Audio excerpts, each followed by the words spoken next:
So I have a 2006 Toyota Sienna minivan, and I was having a shuddering sensation coming through the wheel of the vehicle when the vehicle was accelerating, starting it off 40 miles an hour and continuing on up to about 60, 65. It didn't really go away. I checked all the likely culprits, the tire balance, tire rotation, had them checked to make sure I didn't have any broken belts. All that came back fine, so I went and checked all the suspension pieces, the ball joints, the tire rod ends, all the bushings, everything was good. So I got on YouTube and Google and searched and found some people who were saying that it could be your CV axle. So I got into my CV, got into the vehicle, looked at the CV axle, and sure enough, when I grabbed, so right here, so this is the outboard side. This is goes in. Your spindle goes into your the hub of your wheel, and this is a passenger side. This is a passenger side CV axle. This joint right here, when I was in the vehicle, I could move it up and down, and it would click. And there wasn't a lot of play, but there was about somewhere between an eighth of an inch, a quarter inch of play, and that was what was causing my problem. So I went to replace it. So if you have a Toyota vehicle, not just a Sienna, but you have any Toyota vehicle built in the late 90s going into 2000, like I said, mine's a 2006, they're all going to have this similar style CV axle. So again, you've got the outboard side. It will come up here to another CV joint, and then this is a carrier bearing that sits in a bracket and carries the weight of the rest of the axle, and this part goes into your actual transmission. So I'm not going to talk about how to take this out. Just get a manual, read it. It's pretty simple. The thing you're going to run into, if you have any mileage at all on your vehicles, mine had 150,000 miles, chances are what you're going to find out is that this bracket, or that this bearing, it's held in with a C-clip and a single bolt. You take that out, and the manual says to just simply, take like a punch or something and basically tap it out. Yeah, good night. That is not going to happen. No chance. That sucker was frozen in there solid, and there was nothing I could do to get it out. So that's really what I'm making this video about. I've seen lots of people various ways to get that to come loose.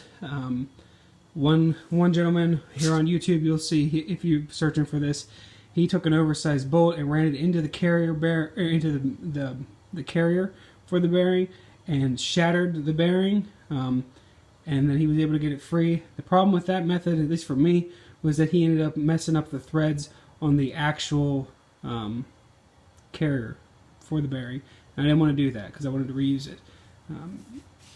it. So there's another gentleman on YouTube. He had one just like this, and he cut it. He cut his axle, which as you can see is a similar thing that I did. He took an angle grinder and cut a section out of this part of the axle.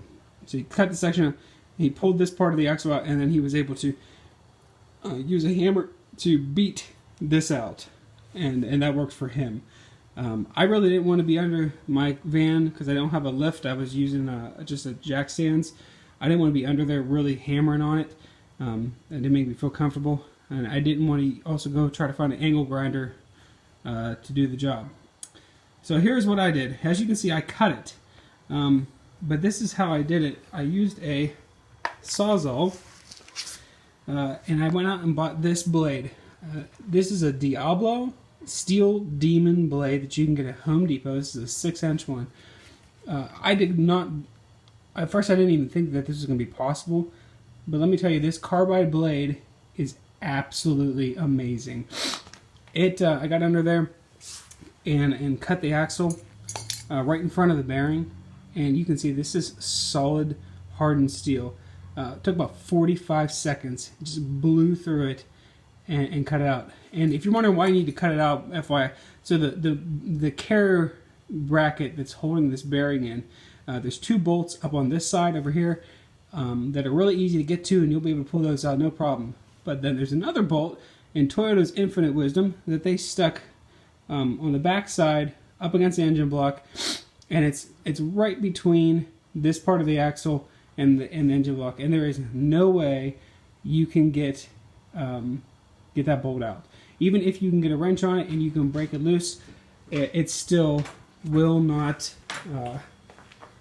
It still absolutely will not come all the way out. So you have to remove the entire axle out to even get to that bolt.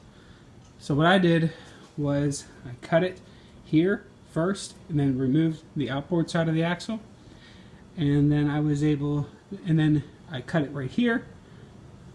So then I was able to unbolt the bracket and remove this section. So this was still inside of the carrier bracket, and then I was able to remove this very easily out of the transmission. Once I got this out and it was still in the carrier bracket, I brought it inside my garage and sat it overnight, where I sprayed a bunch of liquid wrench into the bearing and worked it back and forth. Did that like 4 or 5 times until I knew that everything done inside that bearing was completely soaked with liquid wrench. And then came out the next morning, turned it over, got a ball peen hammer, and beat it out. Took only about 7 to 10 solid strikes with a 2-pound ball peen hammer, and popped it out. Anyway, so that's how I managed to do this. It was not easy, but with this, like I said, it's a Diablo Steel Demon carbide blade for your sawzall. Only costs $10 at Home Depot. I highly recommend that you do it this way. Save yourself a whole bunch of time and frustration, because if your bearing is stuck like mine was, there's no chance that you're going to be able to get that out just with a hammer and a punch, which is what I was trying. So if you have any questions, feel free to comment in the comment section below, and I'll do my best to answer. All right, thanks.